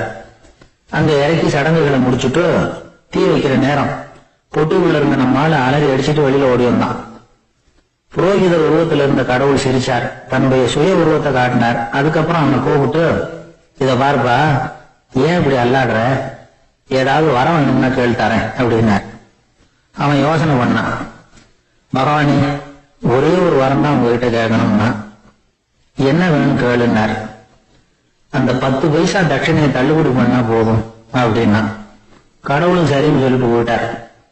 இப்படி ஒரு கதையை சுவாமி சிவானந்தர் சொல்லியிருக்கிறார். செல்வந்தர்கள் பல பேர் இப்படித்தான் இருக்கிறாங்க. தாங்களும் அனுபவிக்க மாட்டாங்க, அடுத்தவங்களுக்கும் கொடுக்க மாட்டாங்க. இது மாதிரியான கஞ்சர்களுக்கு இந்த உலகம் இல்லை, அந்த உலகம் இல்லைங்கிறார் அவர். இந்த கதையில கடவுள் கடன் வசூலுக்கு வந்தது மாதிரி நம்ம ஊர் ஆள் ஒருத்தன் இன்னொருத்தர்கிட்ட 10 பைசா கடன் கொடுத்துட்டான். திருப்பி வாங்கறதுக்கு நடையா நடக்கிறான். கடைசியா கேட்டான், நீ எப்பதான் கடனை திருப்பி தர போற, அதை முடிவா சொல்லணுமா. வர்ற வியாழக்கிழமை கண்டிப்பா கொடுத்துருவேன் அப்படின்னானு அவன். அன்னைக்கு நான் ஊர்ல இருக்க மாட்டேன் அப்படின்னு இவன். அதனால என்ன, நானும் தான் அன்னைக்கு ஊர்ல இருக்க மாட்டேன் அப்படின்னு. ஒரு சிகை அலங்கார கூடம், ரொம்ப சுறுசுறுப்பா எல்லாரும் வேலை செஞ்சுட்டு இருக்கிறாங்க. முடி வெட்டிக்க வந்திருக்கிறவங்க நிறைய பேர், எல்லாரும் வரிசையா உட்காந்துருக்கிறாங்க. அந்த சமயத்துல திடீர்னு கதவை திறந்துகிட்டு ஒருத்தர் உள்ள வர்றாரு. அவரு ஒரு பெரிய மனிதர். அவரும் முடி வெட்டிக்கிறதுக்காக தான் உள்ள வந்திருக்கிறார். அவரை பார்த்த உடனே அங்க வரிசையில உட்காந்துருந்தவங்க எல்லாரும் எழுந்திரிச்சு அவர்கிட்ட வந்துட்டாங்க. அவரை சுத்தி நின்றுட்டாங்க. எப்படி இருக்கிறீங்க, நல்லா இருக்கீங்களா அப்படின்னு விசாரிக்க ஆரம்பிச்சுட்டாங்க. எல்லாம் முடிஞ்சதும் வந்தவர் கேட்டார், வரிசையில கடைசியா இருக்கிறவர் யார் அப்படின்னு கேட்டாரு. ஏன்னு கேட்டாங்க. நான் அதுக்கு அடுத்தபடியா உட்காரணும், அதுக்காக தான் கேட்கிறேன் அப்படின்னாரு. உடனே அங்க இருந்தவங்க எல்லாம் என்ன சொன்னாங்க தெரியுமா, நீங்க வரிசையில காத்திருக்க கூடாது, நீங்க அரசாங்கத்தின் தலைவர், உங்களுக்கு நேரம் முக்கியம், அதனால நீங்க முன்னாடி போங்க அப்படின்னு சொன்னாங்க. ஆனா அதை அவர் கேட்கல. தோழர்களே, உங்களுடைய கருத்துக்கு ரொம்ப நன்றி. எல்லாரும் வரிசையா தான் வரணும், அதுதான் முறை. வரிசையில வரணுங்கிற நடைமுறையை நானும் பின்பற்ற விரும்புறேன். நாம எல்லாரும் சமமானவர்கள் அப்படின்னார். இப்படி சொல்லிவிட்டு வரிசையில கடைசியா இருந்த ஒரு நாற்காலியில போய் உட்கார்ந்துக்கிட்டார். தன் சட்டை பையில இருந்த ஒரு செய்தித்தாளை எடுத்தார், படிக்க ஆரம்பிச்சிட்டார். ஆனா அங்க இருந்தவங்களால இதை பார்த்துக்கிட்டு சும்மா இருக்க முடியல. ஒருத்தர் எழுந்திரிச்சு வந்தார். ஐயா, இப்ப என்னுடைய முறை வந்திருக்குது, நான் தான் போக வேண்டிய முறை. உங்களை இங்க காத்திருக்க வைக்கிறத விட ஒரு 5 ஆண்டுகளுக்கு கூட நான் முடிவெட்டிக்காம இருந்துட முடியும் அப்படின்னார். அவர் மறுபடியும் சொன்னார், ஐயா, நீங்க வரிசை முறையை தாண்டி போக விருப்பப்படல, சரி, ஆனா என்னுடைய முறையை மாத்தி கொடுக்கறதுக்கு எனக்கு முழு உரிமை இருக்குது. இதுக்கு பதிலா உங்களுடைய கடைசி இடத்தை நான் எடுத்துக்கிறேன், இதை நீங்க மறுக்க முடியாதுன்னார். அங்க இருந்த மற்றவங்களும் இதை ஒரு மனசா வற்புறுத்த ஆரம்பிச்சுட்டாங்க. அந்த பெரிய மனிதர் பார்த்தார், சரின்னு கடைசியா ஒத்துக்கிட்டார். அவர் யார் தெரியுமா, அவர் தான் மாவீரர் லெனின். ரஷ்யாவில கிரெம்ளின் சிகை அலங்கார கூடத்துலதான் இது நடந்தது. எல்லாரும் இந்நாட்டு மன்னர்கள்னு வாயளவுல பேசுறதுல என்ன பிரயோஜனம், நாம எல்லாரும் சமங்கிறத நடைமுறையில கடைபிடிச்சு காட்டினவங்க கொஞ்சம் பேர் தான். அவங்கள ஒருத்தர் தான் லெனின். வரிசையில நின்று வர்றதுங்கிறது ஒரு சிறந்த பண்பு, உயர்ந்த பண்பு. இன்னைக்கு பல இடங்கள்ல அது நமக்கு தேவைப்படுது. ஒரு ரேஷன் கடைவாசல், கடை திறக்கிறதுக்கு முன்னாடி எல்லாரும் வரிசையில நின்றுட்டாங்க. கடைசியா வந்த ஒருத்தர் கியூல முன்னாடி போறதுக்கு முயற்சி பண்றாரு. ஏற்கனவே நின்றுட்டு இருக்கிறவங்க அவரை முன்னாடி போறதுக்கு விட மாட்டேங்கிறாங்க. கடைசியா போய் நில்லையா அப்படின்னு எல்லாரும் கத்துறாங்க. அதான் அவர் காதுல வாங்கல, முண்டி அடிச்சுட்டு முன்னாடி போறதுக்கே முயற்சி பண்ணிட்டு இருக்கிறார். எல்லாரும் சேர்ந்து அவரை வலுக்கட்டாயமா இழுத்து கொண்டாந்து பின்னாடி கொண்டு போய் நிறுத்திவிட்டாங்க. நிறுத்திவிட்டு சொன்னாங்க, இதை பாருப்பா, நாங்க இருக்கிற வரைக்கும் நீங்க முன்னாடி போய் எதையும் வாங்க முடியாது, தெரிஞ்சுக்கோ அப்படின்னாங்க. இப்போ அந்த ஆளு சொன்னாராம், நான் இங்க பின்னாடி நிக்கிற வரைக்கும் நீங்களும் எதுவும் வாங்க முடியாது அப்படின்னாராம். ஏன்னு கேட்டிருக்கிறாங்க. நான் தான் அந்த கடையை திறக்க வேண்டிய ஆள் அப்படின்னா. எனக்கு ஒரு உதவி செய்யணும் அப்படின்னு நம்மளை பார்த்து ஒருத்தர் கேட்கிறாருன்னு வச்சுங்களேன், உடனே நாம அவரை பார்த்து என்ன உதவின்னு கேட்போம். இதுதான் சராசரி மனிதர்களின் இயல்பு. ஆனால் ஒருத்தர் எனக்கு ஒரு உதவி செய்யணும் அப்படின்னு கேட்ட உடனே என்ன உதவின்னு கூட கேட்காம சரி செய்கிறேன் அப்படின்னு ஒத்துக்கிறது இருக்கு பாருங்க, அது கொஞ்சம் அபூர்வம். அந்த காலத்தில் ஒருத்தர் இருந்தார். அவர் எப்படி தெரியுமா? உதவி கேட்குறவங்க நல்லவங்களா கெட்டவங்களா அப்படின்னு கூட பார்க்கல, தனக்கு நன்மையா தீமையா அப்படின்னு கூட பார்க்கல, உதவி செய்கிறேன்னு புறப்பட்டுட்டார். அவர் யார் தெரியுமா? அவர் தான் நல சக்கரவர்த்தி. அவர் மாதிரி நாமும் உதவி கேட்குறவங்களுக்கு உடனே உதவி செய்யறதுக்கு தயாரா இருக்கணும் அப்படின்னு சொன்னார் ஒரு ஆன்மீக பேச்சாளர். நல சரித்திரத்தை அவர் சொல்லிட்டு இருந்தார். இந்திரன், அக்னி, வருணன், யமன் இவங்க 4 பேரும் நலனை பார்த்து எங்களுக்கு நீ உதவி செய்யணும், எங்களுக்காக நீ தூது போகணும் அப்படின்னு கேட்குறாங்க. யாருக்கிட்ட தூது போகணும், என்ன காரியத்துக்காக போகணும் அப்படின்னு கேட்கணும்ல. நலன் அப்படி கேட்கவே இல்லை, உடனே சரின்னு ஒத்துக்கிறான்.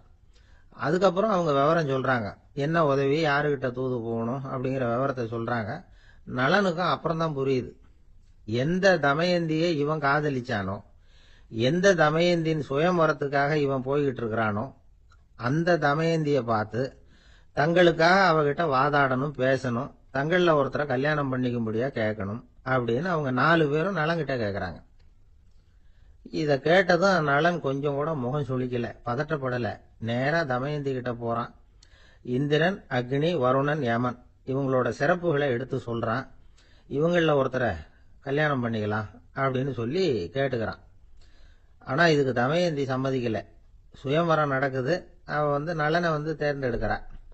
அந்த 4 பேரும் நலனுக்கு நிறைய வரங்கள்லாம் கொடுக்குறாங்க. அதுக்கப்புறம் இப்படி போகுது கதை.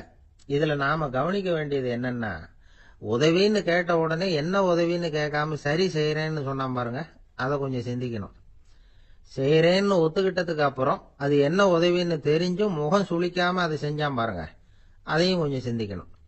நம்மளும் ஒரு நண்பனை தேடி போனா, எனக்கு ஒரு உதவின்னா சரி சொல்லுன்னா, இப்போ உங்ககிட்ட 2 கார் இருந்தா என்ன பண்ணுவேன்னா, உடனே அதுல ஒண்ணு உங்ககிட்ட கொடுத்துருவேன்னா, அவன் உங்ககிட்ட 2 பங்களா இருந்தா என்ன பண்ணுவேன்னா, அதுல ஒண்ணு உங்ககிட்ட கொடுத்துருவேன்னா, உங்ககிட்ட 2 பேனா இருந்தா என்ன பண்ணுவேன்னா, அதுல ஒரு பேனாவை உங்ககிட்ட கொடுக்க மாட்டேன்னா அவன். ஏன்டா அப்படி சொல்றேன்னா, ஏன்னா இப்ப நிஜமாவே என்கிட்ட 2 பேனா இருக்கு, அதனால அப்படி சொல்றேன் அப்படின்னு நானா அவன்.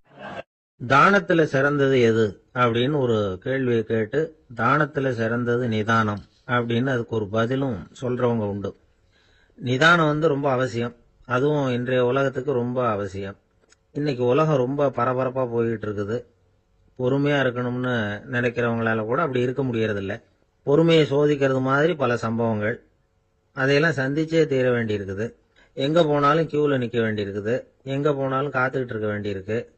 ஆபீஸ்லயோ வீட்லயோ கூட நீங்க நிதானமா பொறுமையா நடந்துக்க தெரியலன்னா உங்களுக்கு சிடுமூஞ்சி, முசுடு இப்படிலாம் பேர் வச்சிருவாங்க.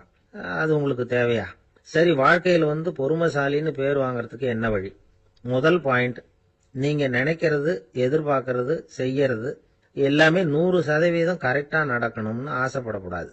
எதுவா இருந்தாலும் அதுல ஓரளவுக்கு தவறு நடக்கலாம் அப்படிங்கறத எதிர்பார்த்தே இருக்கணும். ஓரளவுக்கு அதை அனுமதிக்கணும்.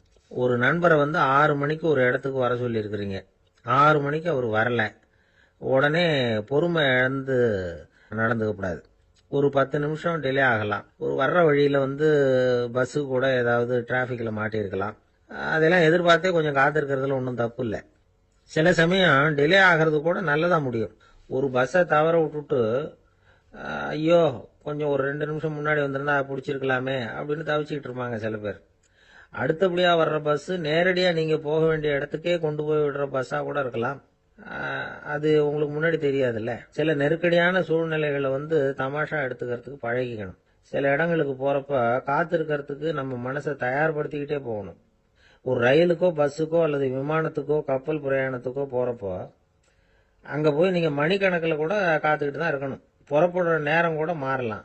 நீங்க போய் சேர்ந்ததும் அது உடனே புறப்படணும்னு கட்டாயமா என்ன? அது மாதிரி சமயத்துல படிக்கிறதுக்குன்னு சில சுவாரஸ்யமான புத்தகங்களையும் கையில் எடுத்துக்கலாம். உங்களை சுத்தி எவ்வளவோ சுவாரஸ்யமான சம்பவங்கள் நடந்துகிட்டு இருக்குது இல்ல, அதையெல்லாம் வேடிக்கை பாருங்க. எதுக்காக காத்துக்கிட்டு இருக்கிறோமோ அந்த காரியத்துல உண்மையாவே நமக்கு ஒரு அக்கறை இருந்தா நமக்கு போர் அடிக்காது. சில கோயில்கள்ல பார்த்திருப்பீங்க, தரிசனத்துக்காக பக்தர்கள் நாள் கணக்குல காத்துக்கிட்டு இருப்பாங்க. அவங்க எல்லாம் அழுத்துக்கிறது இல்ல. ஆண்டவனை தரிசிக்கணுங்கிற உண்மையான அக்கறை இருக்கிறதுனால அவங்களுக்கு போர் அடிக்கிறது இல்ல. ஆனால் சில சினிமா தியேட்டரில் கூட பார்க்கலாமே, சினிமா கியூ கூட அப்படிதான். சாயந்தரம் 6 மணி ஆட்டத்துக்கு காலம்பரம் 6 மணிக்கே போய் கூட காத்துக்கிட்டு இருப்பாங்க. அவங்களுக்கெல்லாம் போர் அடிக்காது, படம் பார்க்குற ஆர்வம். இன்னொரு முக்கியமான விஷயத்த நாம் பழக்கப்படுத்திக்கணும். லிவ் ஃபார் தி மூமெண்ட் அப்படிங்கிறாங்க நிபுணர்கள். ரொம்ப பேர் எப்படின்னா அடுத்தபடியாக நடக்க போகிற விஷயத்திலேயே கவனமாக இருப்பாங்க. அந்த நினைப்புலேயே இந்த நிமிஷத்தை பொறுமை இல்லாமல் கழிப்பாங்க. ஒருத்தர் இருக்கார், அவர் எப்படின்னா ஆஃபீஸ் முடியறதுக்குள்ளேயே சார் 5 மணிக்கெல்லாம் ரெடியாக இருங்க, நாம் அந்த ஹோட்டலில் போய் டிஃபன் சாப்பிட்ணும் அப்படின்னு 4 மணிலேருந்து சொல்லிகிட்டு இருப்பார். 4:55க்கே பரபரப்பாக ஓடி வருவார். 2 பேரும் புறப்படுவோம், ஹோட்டலுக்கு போவோம், சாப்பிட்டுக்கிட்டு இருப்போம். அப்படி சாப்பிட்டுட்டு இருக்கிறப்ப சார் சாப்பிட்டு முடிச்சது நேராக ஒரு ஜவுளி கடைக்கு போகிறோம் அப்படிம்பார். பரபரக்க சாப்பிட்டு முடிப்பார், புறப்படுவார். ஜவுளி கடையில் அவசரமாக சீக்கிரம் பில் போடுங்க சார், சினிமாவுக்கு நேரம் ஆகிடும்பார். சினிமா தியேட்டரில் உட்காந்து அடுத்தபடியாக எங்கே டின்னர் சாப்பிட்றதுன்னு யோசனை பண்ணிகிட்டு இருப்பார். ராத்திரி படுக்கையில் விழுந்ததுக்கு அப்புறமும் நாளைக்கு காலையில் எழுந்திரிச்சதும் அதை பண்ணணும் இதை பண்ணணும்னு திட்டம் போட்டுக்கிட்டே இருப்பார். அதாவது எப்பவும் அடுத்த நிமிஷம், அடுத்த நாள், அடுத்த வாரம், அடுத்த வருஷம், இதுதான் அவங்க சிந்தனை. இந்த நிமிஷம் என்ஜாய்மெண்ட்டை அவங்க இழந்துடுறாங்களாம். அதனால தான் வாழ்நாள் பூரா பொறுமையின்மை, அவஸ்தை, அல்லல். அதனால நாம் எல்லாரும் வாழ்க்கையில் நிதானமாக இருக்கிறதுக்கு கற்றுக்கணுமா. அதுக்காக இந்த நிதானத்துக்கு வேற விதமான அர்த்தம் பண்ணிக்கக்கூடாது. ஒருத்தர் அப்படித்தான் ஒரு தடவை அவருடைய குதிரை காணாமல் போயிட்டு தான். அதுக்காக அவர் கவலைப்படல, நிம்மதியாக இருந்தார், சந்தோஷமாக இருந்தார். என்ன சார் இது, உங்கள் குதிரை திருட்டு போயிட்டுதுங்கிறீங்க, நீங்கள் கவலைப்படாமல் இருக்கிறீங்களே அப்படின்னு கேட்டாங்களாம். அதுக்கு அவர் சொல்லியிருக்கார், நல்ல வேளை சார், கட்டியிருந்த குதிரை காணாமல் போயிருக்குது. நான் அது மேலே உட்காந்துருக்கிற சமயம் அது காணாமல் போயிருந்ததுன்னா, திருட்டு போயிருந்ததுன்னா நானும் சேர்ந்துல காணாமல் போயிருப்பேன் அப்படின்னாராம். எவ்வளவு நிதானமான ஆள் பாருங்க. ஒரு நாள் காலை நேரம் ஒரு குரு படுக்கையை விட்டு எழுந்திருக்கிறார். உடனே சீடர்களை பார்த்து எல்லாரும் இப்படி வாங்கங்கிறார். எல்லாரும் வர்றாங்க வேகமாக. என்னங்க வேணும் உங்களுக்கு அப்படிங்கிற மாதிரி எல்லாரும் குருவை பார்த்தாங்க பயபக்தியோட. குரு அந்த சீடர்களை பார்த்து, இதை பாருங்க, இப்போ நான் ஒரு சிக்கலான விவகாரத்தில் மாட்டிக்கிட்டு இருக்கிறேன், அதை நீங்கள் தீர்த்து வச்சா நல்லதுன்னார். சீடர்களுக்கு ஒன்றும் புரியல. என்ன இது, இவர் இப்படி சொல்றாரு, நமக்குள்ள எல்லா விவகாரங்களையும் தீர்த்து வைக்கிறவர் நம்ம குருநாதர், அவருடைய விவகாரத்தை நாம தீர்த்து வைக்கிறதா, ஆச்சரியமா இருக்குதே, குருநாதருக்கே சிக்கலா அப்படின்னு யோசனை பண்ண ஆரம்பிச்சாங்க. இருந்தாலும் ரொம்ப பணிவா கேட்டாங்க, சுவாமி உங்களுக்கே சிக்கலா, இந்த உலகத்து சிக்கல்களுக்கும் சிரமங்களுக்கும் அப்பாற்பட்டவர் அல்லவா தாங்கள், அப்படிப்பட்ட உங்களுக்கு சிக்கல்னா அது எப்படி அப்படின்னாங்க. எனக்கு ஏற்பட்டிருக்கிற சிக்கல் அவ்வளவு பெருசு, ரொம்ப பெரிய விவகாரம் அது அப்படின்னார் குரு. கொஞ்சம் விவரமா சொல்லுங்க அப்படின்னாங்க இவங்க. இப்ப அந்த குரு விவரத்தை சொன்னார். அதாவது நேற்று ராத்திரி நான் ஒரு கனவு கண்டேன். அந்த கனவுல நான் ஒரு பட்டாம்பூச்சியா மாறிட்டேன். அப்படி மாறி ஒவ்வொரு மலரா பறந்து போய் உட்காந்து தேன் சாப்பிட்டேன் அப்படின்னார்.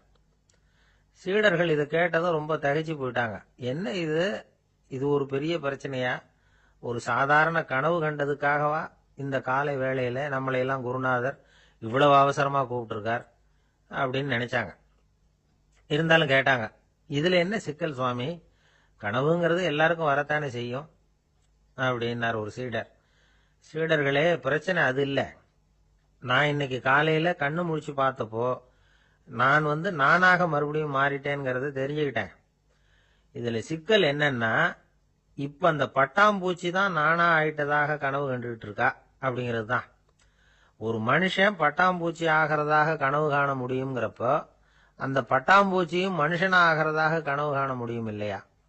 இப்ப எனக்கு யதார்த்த நிலை தெரியணும், எது நிஜம்னு தெரியணும். நேத்து ராத்திரி நான் கண்டது கனவா, அல்லது இது பட்டாம்பூச்சி கண்டுகிட்டு இருக்கிற கனவா? இதுதான் குரு கேட்ட கேள்வி. இதை கேட்டதும் சீடர்கள் ரொம்ப குழம்பி போயிட்டாங்க. சுவாமி, இதுவரைக்கும் நாங்க தூங்குறப்ப பாக்குறது கனவுன்னும் மூழ்கிட்டு இருக்கிறப்ப பாக்குறது நனவுன்னு நம்பிட்டு இருக்கிறோம். இப்போ எங்களை ரொம்ப குழப்பிட்டீங்க, இதுக்கு பதில் சொல்ல எங்களுக்கு சக்தி இல்லை அப்படின்னு சொல்லிவிட்டாங்களாம். அதுக்கப்புறம் அந்த குரு சொன்னாராம், நினைவு தான் முக்கியமான அம்சம்.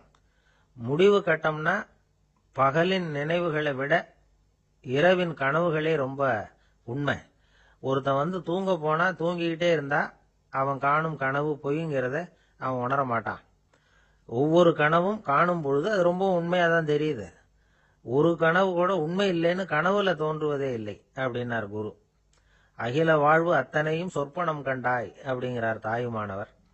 ஆகையினால நம்ம கனவுலேருந்து நாம என்னைக்கு முழிச்சுக்க போறோம் அப்படிங்கிறது தான் ஒரு முக்கியமான கேள்வி. ஒருத்தர் வந்தார், காலில் கட்டோட வந்தார். என்னங்க காலில் கட்டுன்னு.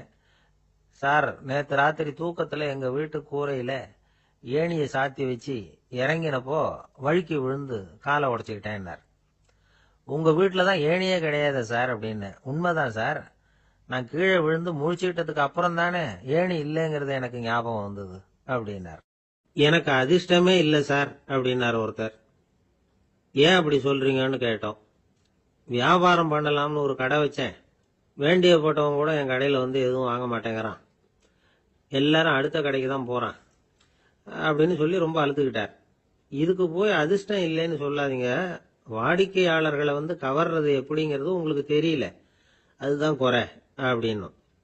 சார், உங்களுக்கு தெரிஞ்ச அந்த ரகசியத்தை எனக்கும் கொஞ்சம் சொல்லி கொடுங்களேன் அப்படின்னார்.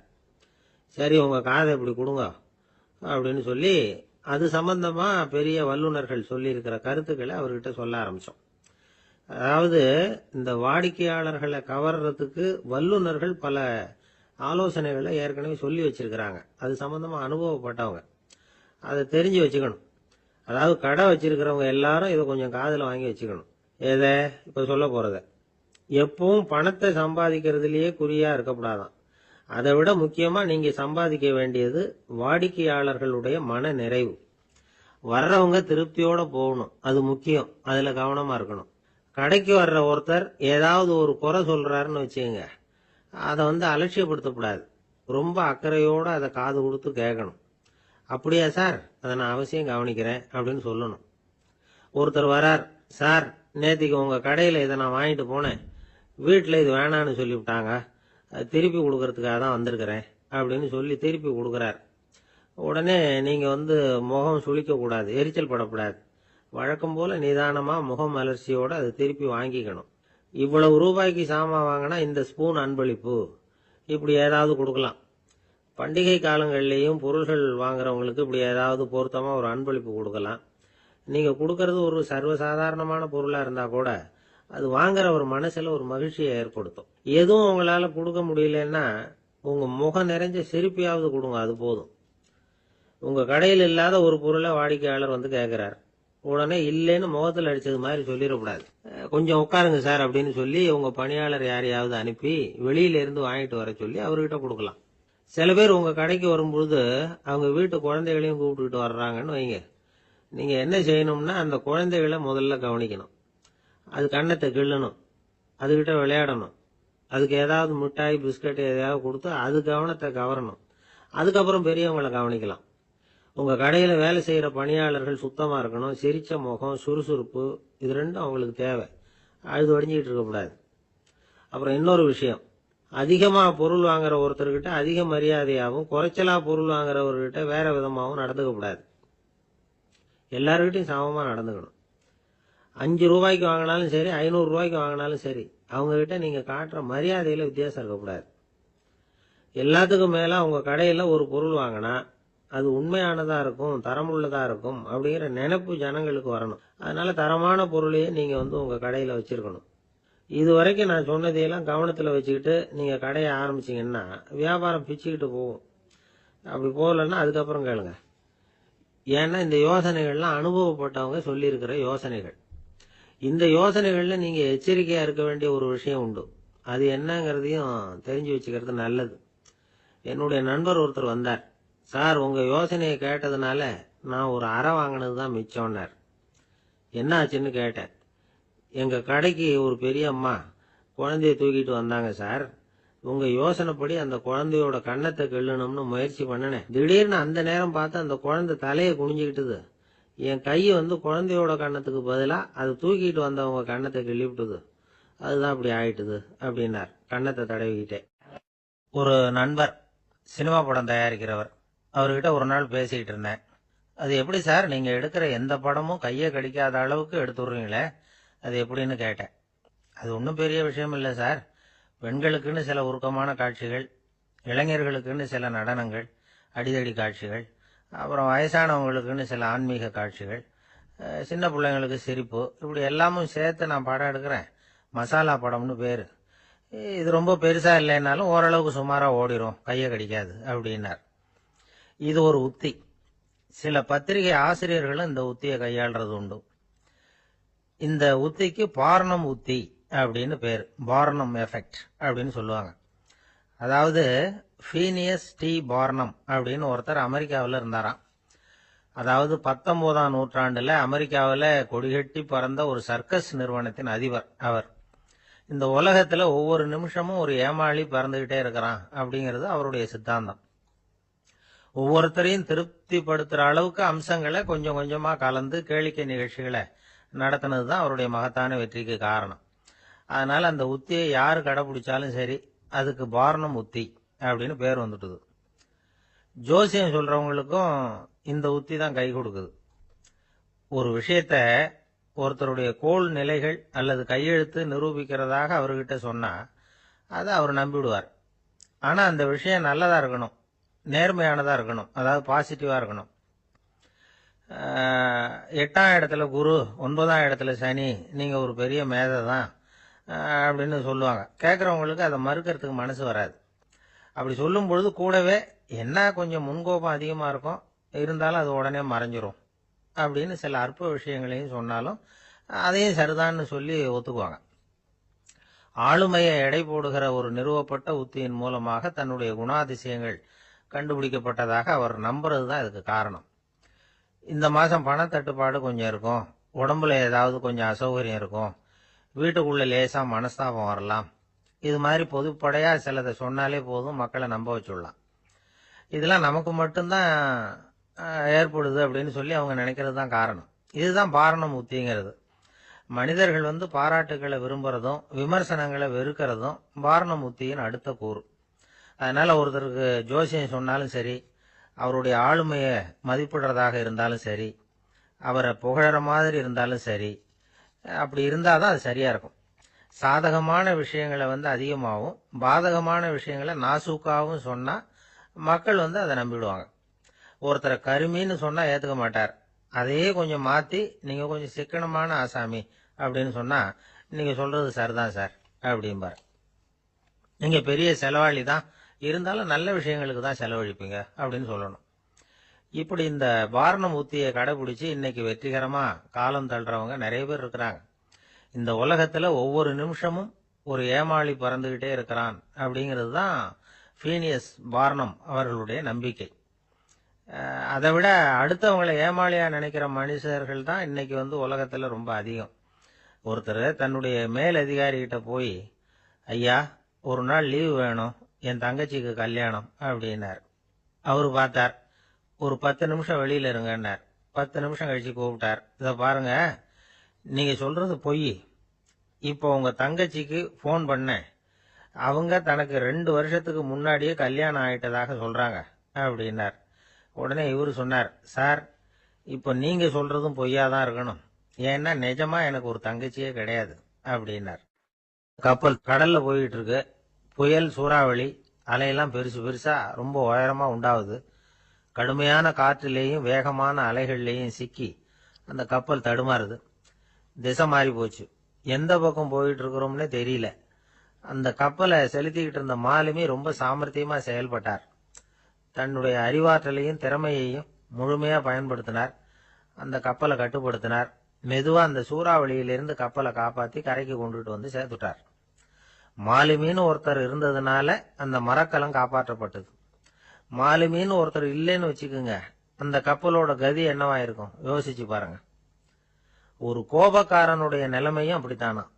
கோபக்காரன்கிறவன் ஒரு மாலுமி இல்லாத மரக்கலம் அப்படிங்கிறார் நபிகள் நாயகம். கொந்தளிக்கிற கடல்ல கொடுமையான அலைகளின் உச்சியில அல்லல் படுகிற மரக்கலத்தை விட மோசமானது கோபக்காரனின் நிலைமை அப்படிங்கிறது அவருடைய கருத்து. அது மாதிரி இதுன்னு சொல்லல, அதை விட மோசம் இது அப்படிங்கிறார். ஏன் தெரியுமா? ஒரு கப்பல் கடல்ல தடுமாறினா அதை சரிப்படுத்த மாலுமி இருக்கிறார். அவர் தன்னுடைய சாமர்த்தியத்தினால அதை கட்டுப்படுத்தி சரியான வழிக்கு கொண்டுட்டு வந்துருவார். ஆனா கோபக்காரனுடைய நிலைமை அப்படி இல்லை அப்படிங்கிறார் நபிகள் நாயகம். மனித மனம் ஒரு மரக்கலம், அறிவு அதுல இருக்கிற மாலுமி. மாலுமி மரக்கலத்தை செலுத்துறான். அவனுக்கு கட்டுப்பட்டு அது ஓடுது. ஆனா கோபக்காரன்கிற மனுஷங்கிட்ட அறிவுங்கிற மாலுமி சரியா வேலை செய்ய மாட்டான். ஏன்னா கோபம் அந்த மாலுமியின் கண்களை அவிச்சிரும், காதுகளை கேட்காம பண்ணிவிடும். கண்ணையும் காதையும் மூடிவிட்டு கப்பலை ஓட்டுனா எப்படி ஓட்டுறது? அதனால கோபக்காரன் மாலுமி இல்லாத மரக்கலம். இடி மின்னல்ல மாட்டிக்கிட்டு கஷ்டப்படுற கப்பல் மாதிரி கஷ்டப்படுறான். பெரியவங்கள்லாம் என்ன சொல்றாங்க? உனக்கு கெடுதல் பண்ணவனுக்கும் நீ நன்மையை செய். எவருடைய விருப்பு வெறுப்பையும் பொருட்படுத்தாதே. பரம எதிரிக்கும் நீ நன்மை செய்ய ஆரம்பிச்சா உன்னுடைய தூய நிலையை பார்த்துட்டு அவனும் உனக்கு நெருக்கமான நண்பனா ஆயிடுவான். இதுதான் பெரியவங்க நமக்கு சொல்லி இருக்கிறது. புனித குரான் சொல்றது என்ன? தீமையை நன்மையை கொண்டே நீர் தடுத்து கொள்ளும் அப்படின்னு சொல்லப்பட்டிருக்கு. அதுல இன்னா செய்தாரை ஒருத்தல் அவர் நாண நன்னயம் செய்து விடல் அப்படிங்கிறார் திருவள்ளுவர். செல்வந்தர் ஒருத்தர்கிட்ட ஒரு சிறுவன் ஆடு மேய்ச்சிக்கிட்டு இருந்தானா. பெரியவர் அவனை கூப்பிட்டு, நீ நேரா போய் ஒரு ஆட்டுல உள்ள ரொம்ப நல்ல பகுதி எதுவோ அதை எடுத்துட்டு வா அப்படின்னாராம். இவன் போனான். ஒரு ஆட்டு உடம்புல இருந்த நாக்கு, இருதயம், இது ரெண்டையும் எடுத்துட்டு கொடுத்தானான். பெரியவர் வாங்கி பார்த்தார். அதுக்கப்புறம் இப்ப நீ போய் இன்னொரு ஆட்டுல இருக்கிற ரொம்ப கெட்ட பகுதி எதுவோ அதை எடுத்துட்டு வா அப்படின்னாராம். இவன் போய் எடுத்துட்டு வந்தான். அவன் கையில இருந்தது மறுபடியும் அதே மாதிரி நாக்கு, இருதயம், இது ரெண்டும் தான்.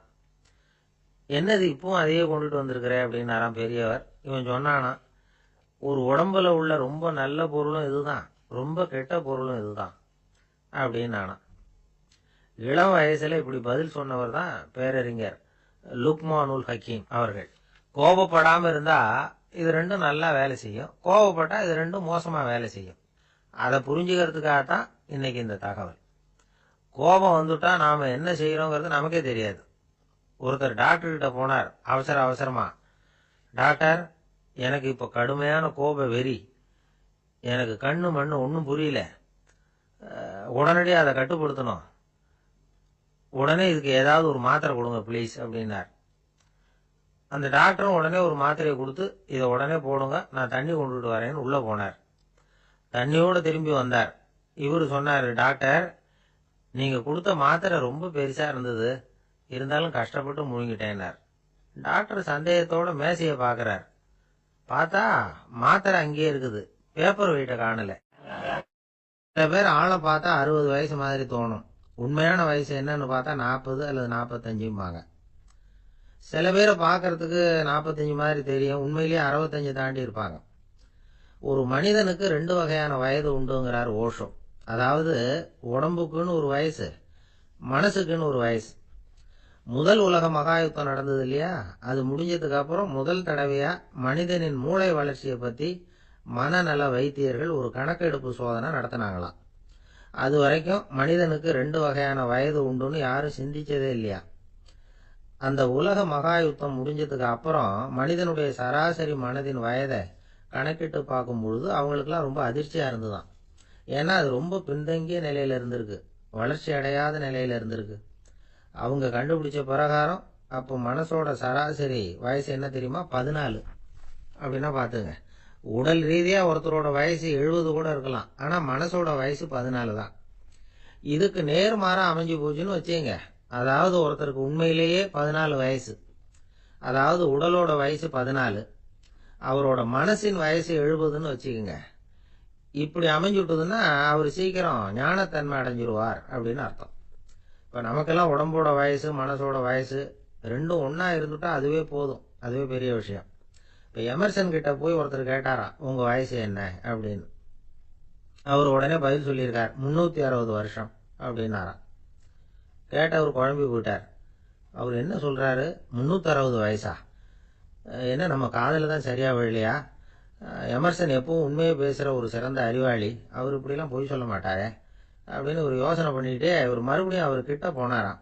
ஐயா, நீங்க சொன்னது சரியா என் காதல விழல, அதனால மறுபடியும் கேட்கிறேன், உங்க வயசு என்ன அப்படின்னாராம்.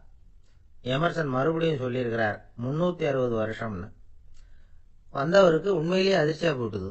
அதுக்கப்புறம் மெதுவா ஆரம்பிச்சாராம், ஐயா, நீங்க சொல்றத என்னால ஏத்துக்க முடியாது. எப்படி பார்த்தாலும் இப்போ உங்களுக்கு வயசு ஒரு 60க்கு மேல இருக்காதுன்னு நினைக்கிறேன். அப்படின்னாராம். நீங்கள் சொல்கிறது சரிதான், அது என் உடம்போட வயசுன்னாராம் எமர்சன். அப்படின்னா ஏற்கனவே நீங்கள் சொன்னது அப்படின்னு கேட்டிருக்காரு, அது என் மனசோட வயசு அப்படின்னாராம். நம்மளை பொறுத்த வரைக்கும் அறிவு தூசு படிஞ்சிருக்கு, அது மாதிரியே அன்பும் மாசுபட்டிருக்கு. இது ரெண்டையும் சுத்தம் பண்ண வேண்டியிருக்குது. அப்போ தான் நாம் சரியான வயசில் வாழ முடியும். ஒரு ஆசாமி இருக்கிறார், அவருக்கு உடம்போட வயசு அதிகம், மனசோட வயசு ரொம்ப குறைச்சல், குழந்தை மாதிரி. அவர் ஒரு ஆஸ்பத்திரியில் படுத்திருக்கிறார். நர்சம்மா எல்லாருக்கும் மருந்து கொடுத்துட்டு போகிறாங்க. கொஞ்ச நேரம் கழித்து திரும்பி வந்தாங்க. அப்போ இவர் அந்த அம்மாவை கூப்பிட்டு சொல்கிறார், இப்போ பாருங்கள் சிஸ்டர், நீங்கள் எல்லாருக்கும் சின்ன சின்ன மாத்திரையாக கொடுத்துட்டு எனக்கு மட்டும் நீளமான மாத்திரையாக கொடுத்துட்டீங்க. முழுங்கிறதுக்கு ரொம்ப கஷ்டமாக போச்சு. இனிமேல் எனக்கும் சின்ன மாத்திரையாக கொடுங்க சிஸ்டர் அப்படின்னாராம். அந்த அம்மா உடனே அதிர்ச்சி ஆகி தலையில் அடிச்சுக்கிட்டாங்களாம். நான் கஷ்டப்பட்டு மாத்திரை முழுங்கினத்துக்கு நீங்கள் ஏமா தலையில் தட்டிக்கிறீங்க அப்படின்னு கேட்டிருக்காரு இவர். இதுக்கு அவங்க சொல்லியிருக்கிறாங்க, நான் உங்களுக்கு கொடுத்துட்டு போனது மாத்திரை இல்லைங்க, அது தெர்மாமீட்டர் அப்படின்னாங்களாம். நாட்டில் நல்லவங்க ஒருத்தர் 2 பேர் இருக்கிறதுனால தாங்க மழையே பெய்யுது அப்படின்னு சொல்கிறது உண்டு. நல்லார் ஒருவர் உளரேல் அவர் பொருட்டு எல்லாருக்கும் பெய்யும் மழை. சில சமயம் ரொம்ப பேர் திடீர்னு நல்லவங்களா ஆகிடுவாங்க போல இருக்கு. அதனால தான் விடாமல் பேய் மழையாக கொட்டி தீர்த்து விடுது. எல்லாரும் நல்லவங்களாயிட்டா உலகமே தாங்காது போல இருக்கே. அப்பப்போ ஒருத்தர் 2 பேர் நல்லவங்களாகணும், அப்போ தான் சீராக மழை பெய்யும். மாதத்துக்கு 3 பேர் நல்லவங்களானா மாதம் மும்மாரி பொழியும். இதெல்லாம் வேடிக்கை பேச்சு. இப்போ இதெல்லாம் ஒரு பக்கம் இருக்கட்டும், இப்போ விஷயத்துக்கு வருவோம். ஒரு கும்பலில் நல்லவன் யார் அப்படிங்கிறத எப்படி கண்டுபிடிக்கிறது? இதுக்கு ஒரு வேடிக்கை கதை உண்டு. என்னுடைய நண்பர் ஒருத்தருக்கு அவங்க பாட்டியம்மா சொன்ன கதையா இது. அது என்ன கதைன்னா, ஒரு ஊரில் ஒரு சமயம் பலமான மழை பெய்ய ஆரம்பிச்சுட்டு தான். இடி மின்னல் ரொம்ப கடுமையாக இருந்திருக்குது. ஆரம்பித்த மழை வர வர கடுமையாகிட்டு இருக்குதே தவிர நிற்கிற பாடா தெரியல. ஊர் ஜனங்கள்லாம் பார்த்தாங்க. இதுக்கு மேலேயும் வீட்டுக்குள்ளே இருந்தால் ஆபத்துங்கிறத புரிஞ்சுக்கிட்டாங்க. ஏன்னா வீடெல்லாம் இடிஞ்சி விழுந்துருமோங்கிற பயம். உடனே எல்லாரும் புறப்பட்டு ஊருக்கு பொதுவாக இருந்த ஒரு மண்டபத்தில் போய் தங்கிக்கிட்டாங்க. மின்னல் கடுமையாக இருந்தது, இடி எந்த நேரத்துலையும் விழலாம்ங்கிற நிலைமை. எப்போ விழலாம்னு பார்த்துக்கிட்டு இருக்குது. அந்த மண்டபத்தில் இருந்த ஜனங்கள் மனசுக்குள்ள ஒரு பயம். நம்ம கூட்டத்தில் யாராவது ஒரு கெட்டவன் பாவம் பண்ணவன் இருந்தால் கூட இடி இந்த மண்டபத்தில் விழுந்துரும், அது எல்லாருக்கும் ஆபத்து அப்படின்னு நினைச்சாங்க.